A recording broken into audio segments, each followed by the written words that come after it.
नमस्कार, मैं रवीश कुमार। भारत के प्रधानमंत्री मोदी चंद रोज बाद ग्लोबल लीडर के रूप में प्रोजेक्ट किए जाने लगेंगे। गोदी मीडिया बताने लग जाएगा कि सारी दुनिया में अगर कोई नेता है तो नरेंद्र मोदी हैं।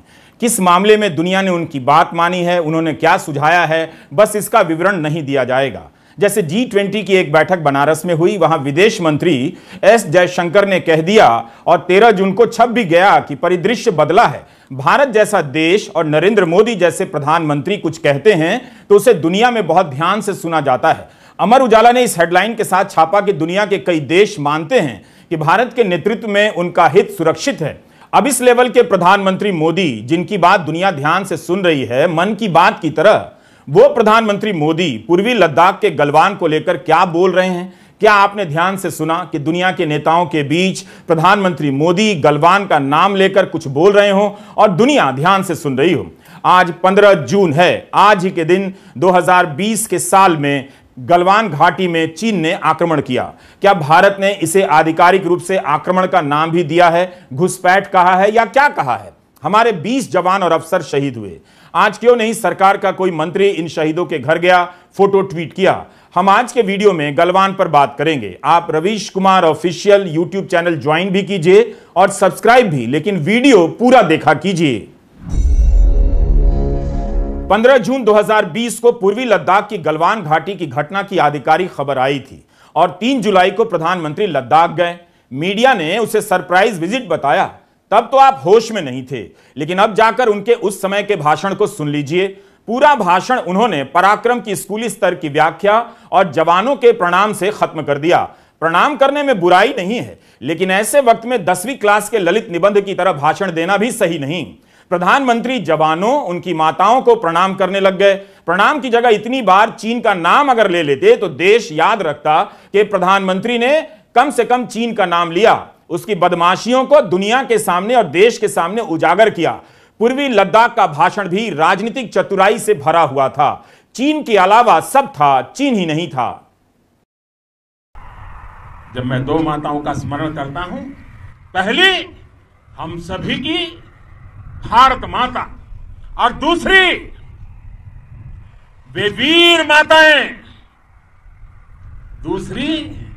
वीर माताएं, जिन्होंने आप जैसे पराक्रमी योद्धाओं को जन्म दिया है। मैं उन दो माताओं का स्मरण करता हूं। गलवान की घटना पर इस वीडियो को देखेंगे तो समझ जाएंगे कि क्यों प्रधानमंत्री टकराव के हालात में चुप हो जाते हैं और बोलते हैं तो मूल बात को छोड़ दाएं बाएं से अपनी साइकिल निकाल ले जाते हैं। उनके भाषणों में सारा जोर इस पर रहता है कि ट्रैफिक जाम की स्थिति में बस और कार के बीच से अपनी साइकिल कैसे निकाल लें। वही उन्होंने लद्दाख के दौरे पर किया। इस समय मणिपुर के हालात को लेकर उनकी चुप्पी पर सवाल उठ रहे हैं। गलवान की आधिकारिक खबर 16 जून 2020 को आई थी कि 15 जून को कुछ हुआ है, लेकिन उस आधिकारिक खबर ने और भी सवालों को पैदा कर दिया। बल्कि इसके 1 महीना पहले से पत्रकार अपनी जान जोखिम में डालकर गलवान के आसपास तनाव की बात लिखने लगे थे। अजय शुक्ला को गद्दार कहा जाने लगा, मगर उन्होंने 23 मई 2020 को ही बिजनेस स्टैंडर्ड और अपने ब्लॉग ब्रॉड्सवर्ड में लिख दिया कि भारत का इलाका विदेशी सेना के हाथ में चला गया है और यह 1999 में कारगिल में घुसपैठ के बाद पहली बार हुआ है। अजय शुक्ला ने तो यहां तक लिख दिया कि अप्रैल 2020 के तीसरे हफ्ते से 5000 चीनी सैनिक भारतीय क्षेत्र में घुस आए हैं। 26 मई 2020 को अजय शुक्ला ने लिखा कि चीन ने गलवान घाटी पर दावा कर दिया है। इसके बाद 30 मई, 1 जून, 3 जून, 5 जून 2020 को बिजनेस स्टैंडर्ड और अपने ब्लॉग पर वे लिखते रहे, मगर इस वक्त तक सरकार ने देश को कुछ नहीं बताया। सरकार के इनकार की खबरों के बीच अजय शुक्ला का बिजनेस स्टैंडर्ड और द वायर में लिखना जारी रहा। पहली बार 16 जून को सेना ने जब ट्वीट किया कि 3 जवान मारे गए हैं, तब भी अजय शुक्ला ने ट्वीट किया कि संख्या इससे ज्यादा है, 20 से अधिक है। इतनी सटीक जानकारी के साथ अजय शुक्ला लिख रहे थे। आज से 20 साल बाद आप सोचिए, क्या किसी गोदी एंकर या पत्रकार को इस तरह से याद कर पाएंगे? उन्होंने पत्रकारिता को गोबर में मिला दिया है मोदी मोदी करने के चक्कर में। इसलिए आप जब भी पत्रकारिता की बात करेंगे तो आपको अजय शुक्ला के जैसों का ही उदाहरण खोजना पड़ेगा। मई के महीने में गलवान घाटी को लेकर बोलने वाले कुछ और पत्रकार थे। उनके लिए आसान नहीं था। कोई गद्दार कह रहा था, कोई कुछ और। जबकि वे अपने पेशे और देश के प्रति सच्ची वफादारी निभा रहे थे। बता रहे थे कि चीन घुस आया है। यह छिपाने और इससे छुपने की खबर नहीं है। इन्हीं में से एक हैं सुशांत सिंह, जो आज भी गलवान के 3 साल होने पर बेधड़क ट्वीट करते रहे और याद दिलाते रहे। जो लद्दाख में भारत और चीन के बीच में जो समस्या हुई बॉर्डर पर, वो पहली बार लोगों को जानकारी हुई उसको मई 2020 की शुरुआत में। और जब ये खबरें बाहर आनी शुरू हुई कि लद्दाख में, चाहे वो गलवान में हो, चाहे वो पैंगोंग त्सो लेक के ऊपर हो, भारत और चीनी सैनिक आपस में लड़ रहे हैं, एक दूसरे की मार पिटाई कर रहे हैं, लोग घायल हो रहे हैं, तो काफी लोगों ने ये कहने की कोशिश की, काफी पत्रकारों ने, काफी कमेंटेटर्स ने, काफी जो सरकार के साथ लोग हैं, उन्होंने ये कहने की कोशिश की कि या तो ऐसा कुछ हुआ ही नहीं है, या अगर हुआ भी है तो वो बहुत ही मामूली बात है, इस पर ध्यान नहीं दिया जाना चाहिए।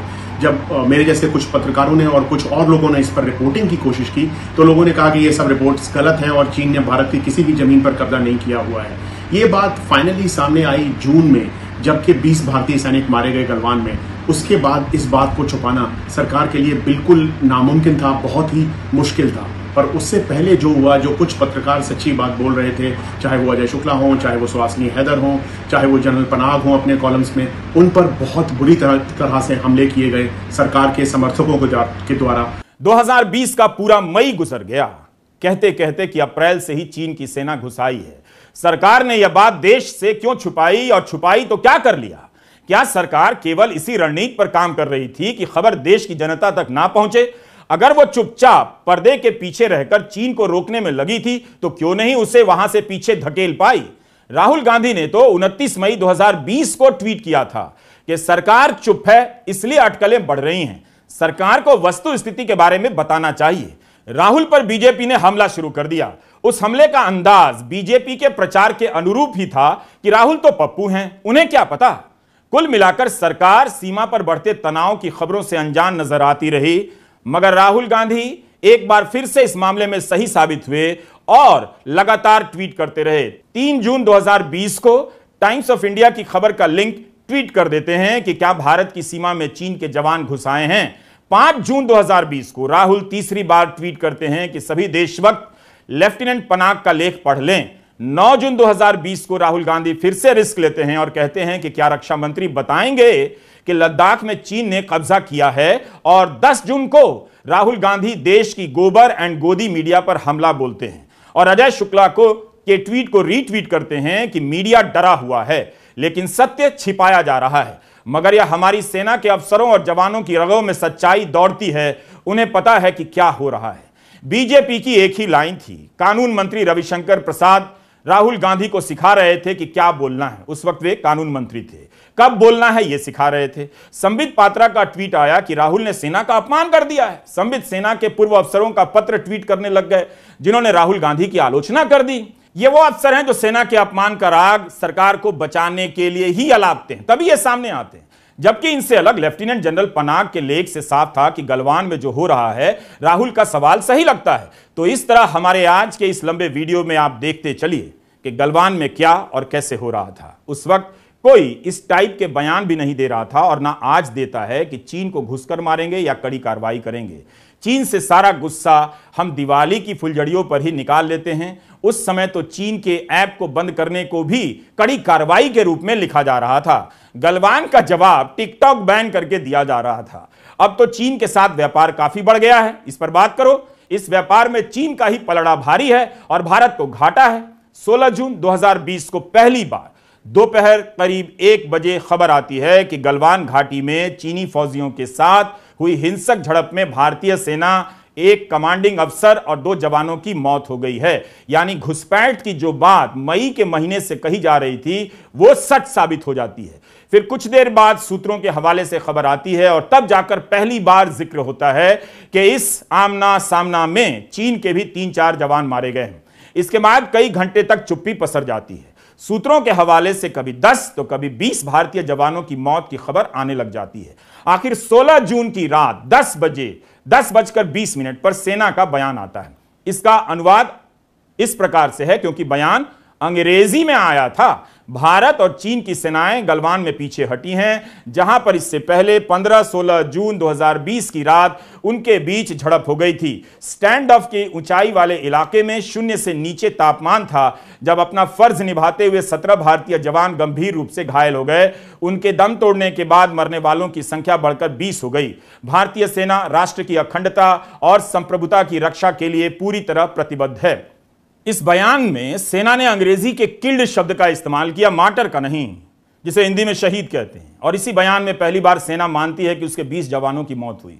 16 जून को सेना का बयान 2 बार आया था। दूसरे बयान में सेना मानती है कि मरने वाले जवानों की संख्या 3 से 20 हो गई, लेकिन उस बयान में किसी का नाम नहीं बताया गया। अगले दिन यानी 17 जून की दोपहर 4 बजे तक किसी का नाम नहीं बताया जाता है। हालत यह हो गई कि एक जवान के शहीद होने की खबर उसके घर पहुंच गई। सारे अधिकारी पहुंच गए। फिर वह जवान उस घर में फोन करता है कि वह तो जिंदा है। छपरा के सुनील कुमार के नाम से गूगल में सर्च कर लीजिएगा।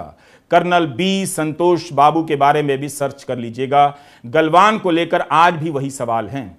प्रधानमंत्री ने इस घटना पर देश से खुलकर बात क्यों नहीं की? क्यों गलवान की घटना को, वहां बन रहे तनाव को 2 महीने तक छुपाया गया? देश की कीमत पर किसकी छवि को बचाए रखने के लिए ऐसा किया जा रहा था? 1962 में जब भारत और चीन के बीच में युद्ध चल रहा था सीमा पर, उस वक्त हिंदुस्तान के पार्लियामेंट में डिबेट हुई उस युद्ध के ऊपर। और उस डिबेट में पर्सनली आंसर किए सवाल उस वक्त के भारत के प्रधानमंत्री जवाहरलाल नेहरू ने। 2 दिन तक वो डिबेट चली। उसमें हर तरह के सवाल हुए, सेना के ऊपर, युद्ध के ऊपर, स्थिति के ऊपर। भारत की सेना की स्थिति उस वक्त बहुत अच्छी नहीं थी। भारत युद्ध में बहुत अच्छी तरह से काम नहीं कर पा रहा था, पर फिर भी वो सब हुआ। और खास बात यह है कि उस पार्लियामेंट सेशन की डिमांड भारतीय जनसंघ की तरफ से आई थी, जिसमें से एक प्रमुख डिमांड जो थी वो उस वक्त के राज्यसभा एमपी अटल बिहारी वाजपेयी, जो कि फर्स्ट टर्म एमपी थे, उन्होंने की थी। भारत के उस वक्त के प्रधानमंत्री ने सारे सवालों का जवाब दिया, खुलकर जवाब दिया, पीछे नहीं हटे। जबकि इस बार 2020 से अभी तक एक भी सवाल इस चीज के ऊपर जो भारत और चीन की सीमा के ऊपर चल रहा है, उसके ऊपर वो कोई भी सवाल एक्सेप्ट ही नहीं किया है पार्लियामेंट में। हर सवाल को भारतीय सरकार ने, मोदी सरकार ने पूरी तरह से रिजेक्ट कर दिया है। कोई सवाल का जवाब नहीं मिल रहा है, कोई डिबेट नहीं हुई है। प्रधानमंत्री वैसे भी पार्लियामेंट में किसी सवाल का जवाब नहीं देते हैं, डिबेट में वो सिर्फ एक तरफा भाषण देते हैं। यहाँ तक कि जो पार्लियामेंट्री स्टैंडिंग कमेटी है, जिसमें के सवाल डिस्कस होते हैं इन कैमरा, जो कि पब्लिक में नहीं होती है, उस पार्लियामेंट्री स्टैंडिंग कमेटी के अंदर भी गलवान या लद्दाख या चीन भारत से जुड़े मुद्दों पर पिछले 3 साल के दौरान कोई भी चर्चा नहीं हुई है। गलवान की घटना 15 जून को हुई। उसके 36 घंटे बाद रक्षा मंत्री राजनाथ सिंह का ट्वीट आता है कि देश की रक्षा में जवान कुर्बान हुए हैं। किस देश से लड़ते हुए कुर्बान हुए थे? हमारे देश के रक्षा मंत्री ने भी उस देश का नाम नहीं लिया। देश जान ही नहीं सका कि हमारे जवानों ने किससे मुकाबला किया। बस यही जाना कि शहीद हुए हैं, कुर्बान हुए हैं। 17 जून की दोपहर 3 बजे के बाद प्रधानमंत्री नरेंद्र मोदी कोरोना पर मुख्यमंत्रियों के साथ बैठक कर रहे थे। इस बैठक में पहली बार वे गलवान की जानकारी देते हैं और जवानों को नमन करते हैं, मगर चीन का नाम तक नहीं लेते। बैठक रद्द नहीं की जाती, बल्कि सामान्य तरीके से चलती रहती है। जबकि इस वक्त तक खबर आ गई थी कि सेना का एक अफसर और 2 जवान शहीद हो गए हैं। आज हमारे पास ये कैपेबिलिटी है कि कोई भी हमारी 1 इंच जमीन की तरफ आंख उठाकर भी नहीं देख सकता। प्रधानमंत्री 2 दिन बाद 19 जून की शाम 5 बजे सर्वदलीय बैठक बुलाते हैं। इस समय तक राहुल गांधी ने फिर से बोलना शुरू कर दिया था। इस चुप्पी के खिलाफ राहुल सवाल करने लगे थे कि सरकार का मंत्री या प्रधानमंत्री कोई कुछ क्यों नहीं बोल रहे हैं। राहुल गांधी ने तो यह भी कह दिया कि पूरा देश, हम सब आपके साथ खड़े हैं, आप बाहर आकर बोलिए, सच्चाई बताइए, डरिए मत। राहुल के इस बयान पर रविशंकर प्रसाद लेक्चर देने आ गए कि उन्हें बोलने की समझ होनी चाहिए कि कब और क्या बोलना है। 2 दिन पहले हिंदुस्तान के 20 सैनिक शहीद हुए, उनको उनके परिवारों से छीना गया। चाइना ने हिंदुस्तान की जमीन छीनी है, हमारी जमीन हड़पी है। प्रधानमंत्री जी, आप चुप क्यों हैं? आप कहां छुप गए हैं? आप बाहर आइए। पूरा देश, हम सब आपके साथ खड़े हैं, एक साथ खड़ा हुआ है आपके साथ देश। बाहर आइए, देश को सच्चाई बताइए, डरिए मत। क्या आज बीजेपी ने इस घटना पर, हमारे जवानों की बहादुरी पर कोई प्रेस कॉन्फ्रेंस की? किसी मंत्री ने ट्वीट किया? बताइए। एक मंत्री का बयान है, आप सुन लेंगे और इसे याद रखेंगे तो सारे सवालों के जवाब मिल जाएंगे कि क्यों 2 महीने तक सरकार और गोदी मीडिया चुप हो गया था। इसी साल यानी 21 फरवरी 2023 को ANI की स्मिता प्रकाश से विदेश मंत्री S जयशंकर ने कहा कि चीन बड़ी अर्थव्यवस्था है, मुझे क्या करना चाहिए? एक छोटी अर्थव्यवस्था के रूप में क्या मैं बड़ी अर्थव्यवस्था से युद्ध मोल ले लूं? यह प्रतिक्रिया या जवाब का सवाल नहीं है, यह तो कॉमन सेंस का सवाल है। वाह विदेश मंत्री जी, जब विदेश मंत्री की यही सोच है तो फिर क्या पूछना कि सरकार चुप क्यों है? कोई भी खुददार देश अपनी कमजोरी को इस तरह से स्वीकार नहीं करता है। जयशंकर का यह बयान काफी था कि प्रधानमंत्री इसी बात पर उनका इस्तीफा ले लेते और कैबिनेट से बाहर कर देते। विपक्ष को भी बोलने का मौका मिल गया कि जयशंकर ने भारतीय सेना का अपमान किया है और प्रधानमंत्री मोदी की 56 इंच वाली मर्दाना पॉलिटिक्स का भी सत्यानाश कर दिया है। जब भी जयशंकर इस तरह पूजे जाते हैं जैसे भारत को बहुत भाग्य से ऐसा विदेश मंत्री मिला है, आप छोटी अर्थव्यवस्था बनाम बड़ी अर्थव्यवस्था वाले उनके इस बयान को अपने सामने रख लीजिएगा। जयशंकर ने वैसे चीन की विस्तारवादी नीतियों को लेकर बयान दिए हैं, यह कहना पड़ेगा, मगर वो काफी नहीं है। 2020 के साल में चीन गलवान की घाटी पर दावा करने लगा था, भारतीय सेना पर आरोप लगाने लगा था। मुमकिन है चीन ने भारत को धोखा दिया, लेकिन मोदी सरकार ने उस धोखे को कभी खुलकर आक्रामक तरीके